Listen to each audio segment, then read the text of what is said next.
Welcome to Clear is the New Confident. I'm Casey Watts, speaker, author, and the host of this show. If we haven't met yet, there is one important thing you need to know, and that is I am completely obsessed with clarity. I've seen too many brilliant women stay silent or feel stuck because they didn't have the tools and strategies to be courageous. If you are ready to stop second-guessing yourself, say the things that need to be said, and stand firm in your integrity, you are in the right place. I am on a mission to spread the message that clarity precedes capacity, helping you lead those around you with great courage and confidence. Now, with all of that said, let's dive into today's episode and gain some clarity.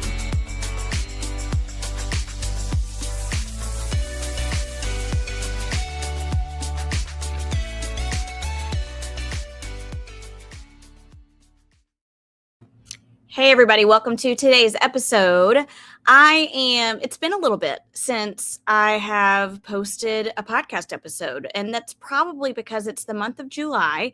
And July, I don't know if you feel this way, but it feels like it is the month that never ends. You know, like the song that never ends. This is the month that never ends. And it's hot outside, and I have a bad case of the I don't wannas. So if you're feeling that way alongside me, please let me know that I'm not the only one. And welcome to another episode. I have mapped out the next several months of podcast episodes, and I am so excited to bring some new engaging content to you that's going to help you to lead with great confidence and courage. Now, today's episode, we are starting with this claim that leadership training is severely lacking. I'll say it again, leadership training is severely lacking. And we're going to dive into the 5 main reasons that it's lacking, what we want to do instead, how we want to approach it instead. Now, I don't know if I've ever shared with you, but there are a handful, maybe more than a handful of moments across my career where I look back and I think to myself, wow, that was something else. And if I could go back in time, yeah, maybe I would have changed those moments, but I learned a lot having gone through them and experienced them. And I want to tell you about 2 of these moments that I don't know that I've ever shared on this podcast. So my first moment, I want you to picture this, I don't know that I've ever shared this, is me standing. It's like my 2nd or 3rd year of teaching. I had taken on the role of cheerleading sponsor and cheer coach at my school. And I don't remember even what the situation was, but I do remember standing in the foyer of our school in almost like an argument with my principal and throwing a little bit of a hissy fit. I mean, we're talking, I jumped up and down and kind of threw my fist down because I was so irritated. Yikes. Now, let me also say, 2nd year of teaching, maybe it was probably my 3rd year of teaching. I hadn't been in it that long. I was probably, 24, maybe. I had a lot to learn. And so if I was 24, that tells you maybe my prefrontal cortex hadn't fully developed. Either way, it was ridiculous. And I remember going home and telling my husband about that moment and saying, I have to follow up and apologize. And I am dreading this moment. Here's the other situation that I don't know that I've ever shared on this podcast. So let's fast forward like 10, maybe 12 years later. Well, maybe not even that far. I had I'd been promoted to the role of what they called academic coordinator. And I'm going to say for all intents and purposes, I functioned more like, just imagine assistant principal. Okay. So that's kind of what this role was. And I was young. So yeah, I said it might've been 10 or 12 years. That's not accurate at all. I think I was 27 at the time when I got promoted. So yeah, only 3 or 4 years later, this girl who had thrown a hissy fit was hired to be in the role of what was assistant principal, academic coordinator. Okay. Halfway through the year, my boss calls me into her office and she has a sheet of paper in front of her, and it's my job description and duties. And she goes through my job description and starts to change my job description. She's crossing out things. That's how bad it was. Now, there were things that I was doing, most likely, that I could have done very differently. In the moment, I was thinking to myself, I want to make an impact, so I'm willing to do whatever I have to do to make an impact. But that means that I wasn't really approaching leadership in the right way. Okay. So I want to talk about that. As a high achiever, here's what I know about myself. I'm always eager to take on leadership roles. I'm always the first to volunteer for things. I was always ready to say yes, even if I believed I wasn't quite ready for a position, or if I thought maybe there's someone else that's better fit for this. And I always just figured it out and tried to be the best, right?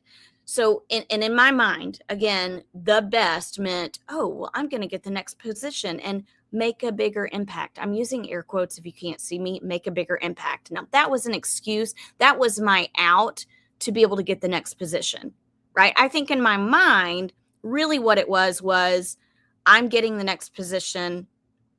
I'm leveling up. I'm climbing the ladder. Okay. As it turns out, though, you cannot make an impact if you do not have leadership skills. But leadership training is severely lacking. And that's the claim that I'm making in this episode. Leadership training is severely lacking. I clearly lacked leadership skills when I was a cheer sponsor, a cheer coach, and standing in the foyer throwing a hissy fit in front of my principal. I clearly lacked leadership skills when my boss had to call me in and change my job description mid-year. So I want to take you to what I typically show when I'm doing a conference session or a leadership training, which, by the way, I'm starting to change my thinking about that and the term. But I want to take you to when I'm doing this breakout session about leadership facilitation and facilitating meetings. What I typically do is show 3 different images. And the question is, which best represents your leadership training? Which best represents your leadership training? And so let me describe those 3 pictures. The first picture is of a man, like a carpenter, and he's got this apprentice and they're learning from each other. The carpenter is explicitly teaching him and modeling. Then there's the second picture. The second picture is of like a pile of books and papers everywhere. And then the third picture is a picture of a young girl, probably 3 or 4, and she has on this shirt that says happy, but she's just bawling. She's crying. And what I ask people to think about is which of those represents their leadership training. The first being I had a mentor. I was explicitly taught and trained. I had someone leading me intentionally along the way. Second picture, remember, it's the books. I poured into all of the books, listened to the podcast. I dove into this work on my own. I didn't have any explicit training. And then the third, of course, the young girl with the shirt that says happy and she's crying, that represents I am having to go into meetings or having to have conversations where I have not been trained and I feel like I'm out of my element, right? That's where that imposter syndrome often shows its face. So those are the 3 different images that I share. And more times than not, people are saying that they fall into the last 2 categories. So they're diving into all of the work on their own and reading as much as they can, listening to podcasts, etc. Or it's the last picture, like I feel like I'm dying. Part of the problem is that we wait for training that sometimes never comes. And even if it does come, it is just that. It is training. So I want to bring up a quote that I pulled from I want to say, I'm going to have to put it in the show notes, but it comes from a leadership research organization. And here's what they mentioned about leadership training. Even the best programs have relatively limited time scale that does not match with the underlying nature of development in general and leadership development more specifically. Developing leaders and leadership can take years or even decades and typically involves a large commitment to ongoing deliberate practice. A program is usually a few hours, a few days, or perhaps a few weeks. There might be exceptions to this general rule, but those would be the few exceptions that prove the rule. Okay. What I've gathered from this research is that there is a significant difference between leadership training and leadership development. And that's what we are going to dive into for the rest of this episode. I want to tell you 5 reasons that leadership training severely lacks and why we need to strive for leadership development instead. So here are the 5 reasons that leadership training lacks. It is limited, it's on a limited time scale, and or it's isolated. Right? So that's, think about it as the 1-day training, maybe the 2-day training that you go to. It's a one and done isolated event. That's reason number 1. Reason number 2 that leadership training lacks, because it lacks specificity and it lacks differentiation. Reason number 3 that leadership training lacks, it focuses more on the role or on content support. So I imagine when I was offered the position as academic coordinator in the front office, I was taught or trained in the logistics of the job, in the contents of the job. I was not developed as a leader. And it's interesting, I always mention in the sessions that I do, either at conferences or when I'm working with organizations, one of the things that always comes up is we are typically pegged as high achievers who have the potential to lead because we master the position that we are in. Just because you master the position that you are in does not inherently make you a masterful leader. We have to develop those skills to work with other complex adults. So that's another reason it lacks. It lacks specificity and differentiating. It focuses more on the role or content support. Number 4, it lacks follow through and accountability. Again, we're going back to that one and done session where there's no follow through or accountability beyond that unless I decide as the individual to seek out that feedback and accountability. And then the 5th reason that leadership training often severely lacks is because it's initiated primarily by the organization, not by the individual. Okay, so if we flip these and we think, how do we transition this from leadership training to leadership development? Here's what would be different. In leadership development, it would be long-term, continuous, and embedded. Long-term, continuous, and embedded. If we move from leadership training to leadership development, it would be differentiated to meet the needs of each individual. If we move from leadership training to development, it would focus on human-centered skills that transcend roles and context. So no matter what role you move into or what context you are situated in, leadership development is going to focus on the human-centered skills that will transcend all of that. Leadership development requires intentional feedback and coaching. So if an organization is going to provide leadership development, this needs to be a piece that's embedded in that. How are we going to ensure that there is intentional feedback and coaching support across the year or across many years? What does that look like? And then finally, and this is the important one, and this is how I want to start to wrap up this conversation today.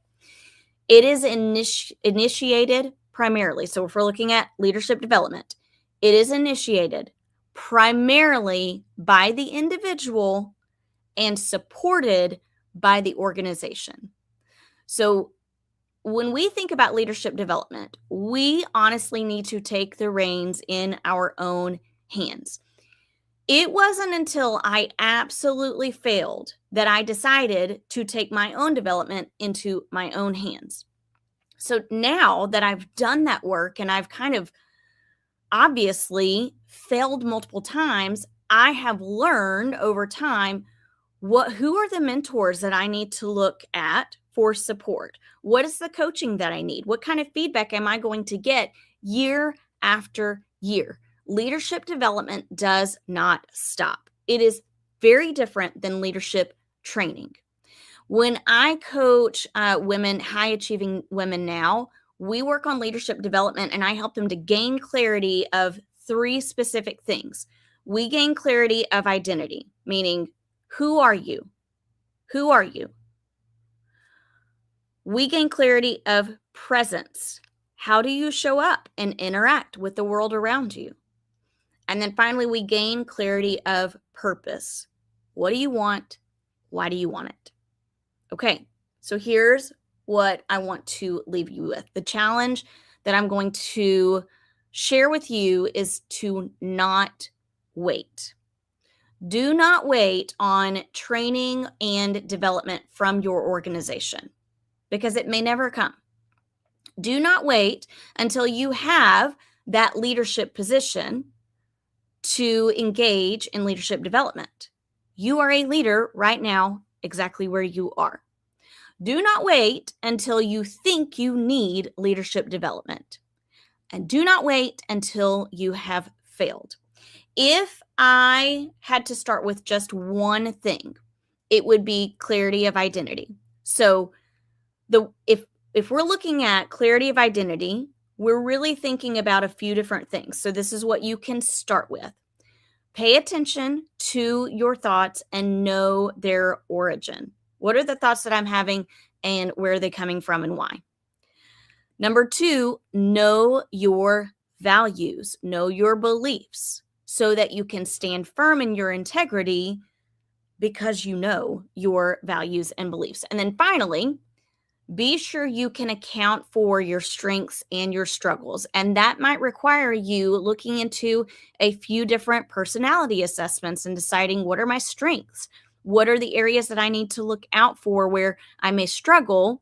And how can I enlist someone, a mentor, a coach, a friend, to help me to watch out for those things and build on my strengths? Okay, that is today's episode. Again, leadership training, if we think just about training, it lacks severely. Let's shift from leadership training to leadership development. Okay, guys, I will catch you in next week's episode. I would love for you to let me know, what is it about today's episode that was most useful for you? What's your very first next step? You can find my contact information in the show notes, and I'll catch you in the next episode. Hey, listener, I am so honored that you listened to today's episode, and I hope you gained something valuable from it. I'd also be honored if you did me 3 solid favors.